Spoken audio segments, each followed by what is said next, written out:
kasih Anda masih bersama kami di Berita Satu Sore. Pemirsa, karena ingin menguasai barang, seorang pria tega melakukan aksi penganiayaan hingga tewas. Selain informasi tersebut, kami juga memiliki rangkaian peristiwa kriminal menarik lainnya yang menjadi pilihan redaksi. Berikut kami hadirkan dalam catatan kriminal Berita Satu Sore.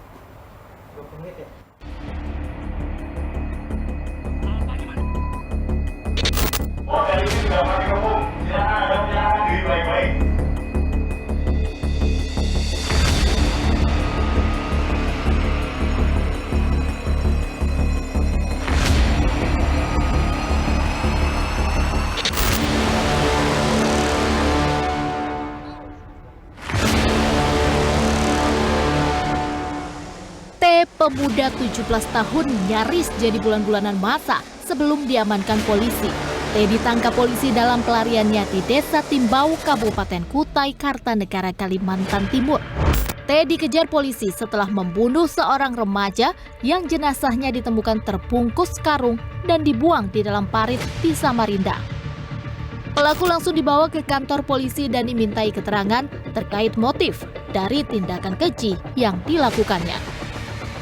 Operasi Polres Samarinda dengan unit reskrim Polsek Samarinda ini telah berhasil mengamankan satu orang pelaku yang juga melakukan percobaan pembunuhan diamankan di wilayah Tenggarong. Dan saat ini yang bersangkutan sudah ada di Polres Samarinda.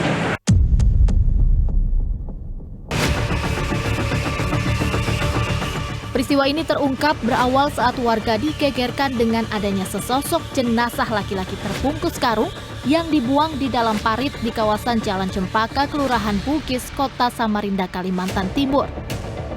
Jasad tersebut ditemukan dalam kondisi yang sangat mengenaskan, yakni dengan sejumlah luka lebam yang diduga menjadi korban dari kasus pembunuhan. Diketahui identitas jenazah laki-laki itu adalah seorang remaja berinisial MF yang masih berusia 17 tahun. Berdasarkan hasil penyidikan pihak kepolisian, pelaku nekat melakukan aksi sadisnya itu karena ia ingin menguasai sepeda motor korban.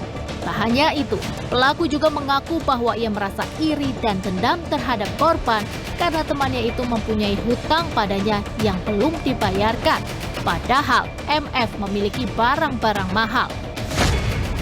Akhirnya karena kesal, iri ini kemudian timbullah niat dari pelaku ini untuk tadi awalnya mungkin melakukan penyiksaan, penganiayaan, dan akhirnya menimbulkan korban, mengakibatkan korban meninggal dunia. Guna mempertanggungjawabkan perbuatannya, kini pelaku sudah ditetapkan sebagai tersangka dan dilakukan penahanan di Mapolres Samarinda. Tersangka dijerat pasal 340 subsider 365 ayat 3 subsider 338 KUHP dengan ancaman hukuman seumur hidup atau paling lama 20 tahun penjara.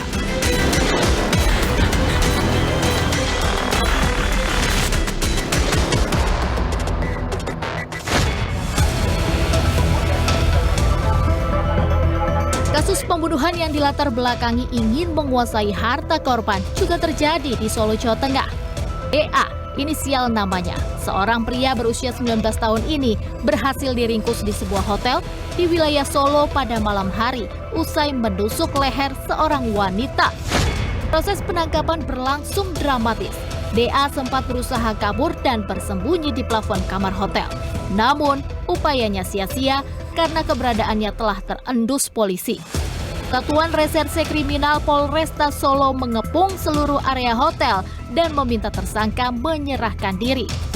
Peristiwa ini terungkap usai petugas hotel menemukan jasad seorang wanita berinisial D tewas bersimbah darah dengan tusukan di leher di sebuah kamar usai bertemu pelaku. Korban ditemukan oleh petugas hotel setelah mendapat laporan dari temannya yang mendengar keributan terjadi di kamar yang ditempati wanita berstatus masih mahasiswa ini. Diketahui motif pelaku melakukan penusukan karena ingin menguasai barang berharga korban.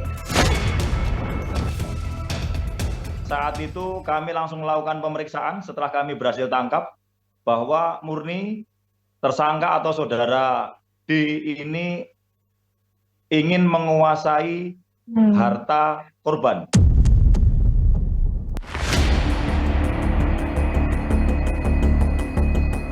Untuk mempertanggungjawabkan perbuatannya, kini pelaku sudah dilakukan proses penahanan di Mapolresta Surakarta guna proses hukum lebih lanjut.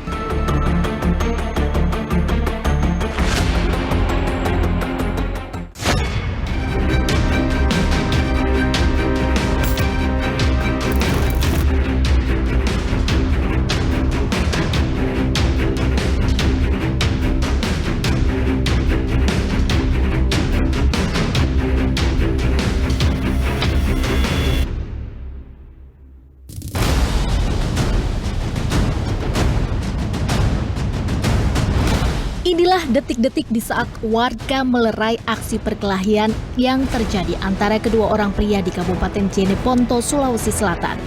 Saat dilerai warga, keduanya tampak terlihat bersimbah darah usai terlibat perkelahian hingga saling tebas di tengah area persawahan.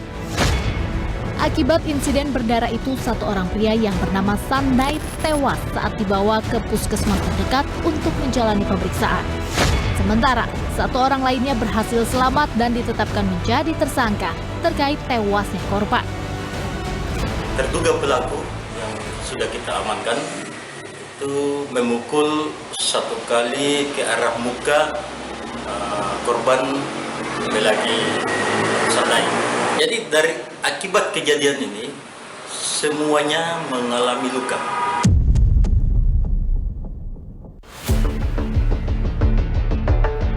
Usai menetapkan status tersangka terhadap pelaku, polisi pun langsung melakukan serangkaian proses penyidikan. Polisi melakukan olah TKP dan melakukan pemeriksaan terhadap saksi-saksi maupun tersangka. Dalam keterangannya, polisi mengatakan bahwa peristiwa maut itu terjadi usai pelaku dan korban bersama-sama menenggak minuman keras di salah satu rumah warga setempat. Saat itu pelaku dan korban sempat terlibat perselisihan hingga akhirnya terjadi cekcok mulut yang tak bisa dihentikan. Akibatnya pelaku yang ketika itu masih terpengaruh minuman keras pun langsung mengeluarkan sebilah parang dan menebas korban pada bagian kepala hingga tewas bersimbah darah. Sesuai dengan paket yang kita kumpulkan, ya, awalnya itu mereka sama-sama minum ya, di tempat yang memang dia sering tempati. Kemudian di tempat itu terjadi adu mulut ya, antara korban dan sampai selanjutnya terduga pelaku yang sudah kita amankan itu memukul satu kali ke arah muka korban lagi Sandai.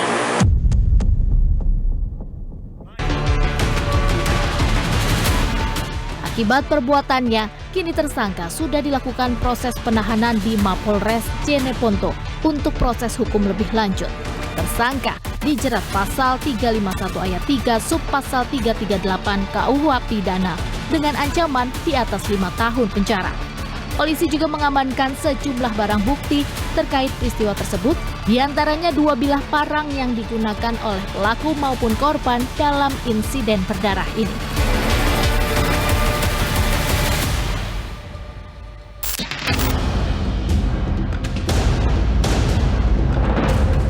Tak hanya di Kabupaten Jeneponto, Sulawesi Selatan, kasus perkelahian yang berawal usai minum minuman keras juga terjadi di Lombok Barat, Nusa Tenggara Barat. Ferry Yuniar Purba namanya, seorang pria berusia 51 tahun ini terpaksa digelandang ke Polres Lombok Barat usai melakukan aksi pemukulan serta penembakan terhadap temannya hingga tewas. Peristiwa ini terjadi saat pelaku dan korban usai melakukan pesta miras dan berburu tupai di Dusun Tanah Empet, Kabupaten Lombok Barat.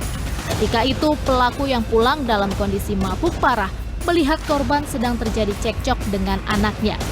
Mendengar hal itu, pelaku pun datang ke rumah korban sambil membawa senapan angin yang sudah dimodifikasi. Setibanya di rumah, keduanya pun sempat terlibat aksi perkelahian hingga akhirnya pelaku melepaskan tembakan pada bagian tubuh korban hingga tewas tersungkur tak berdaya.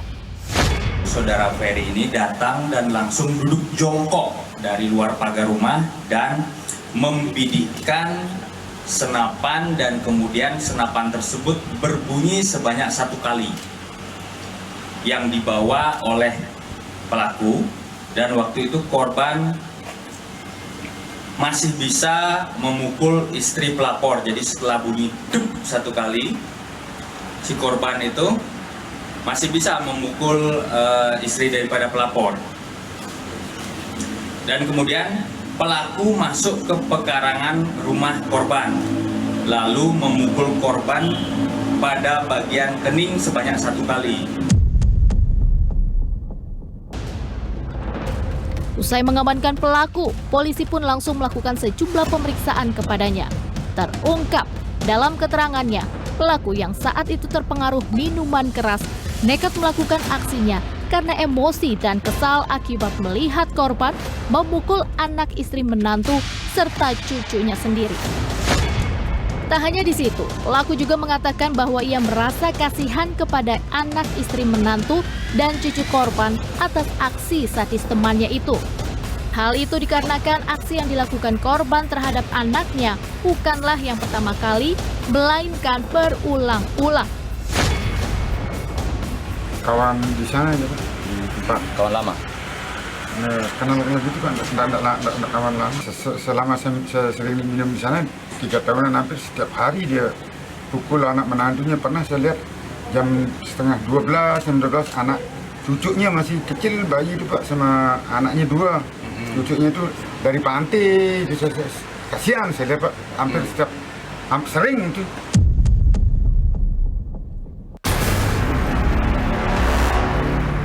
Atas perbuatannya, kini pelaku sudah ditetapkan sebagai tersangka.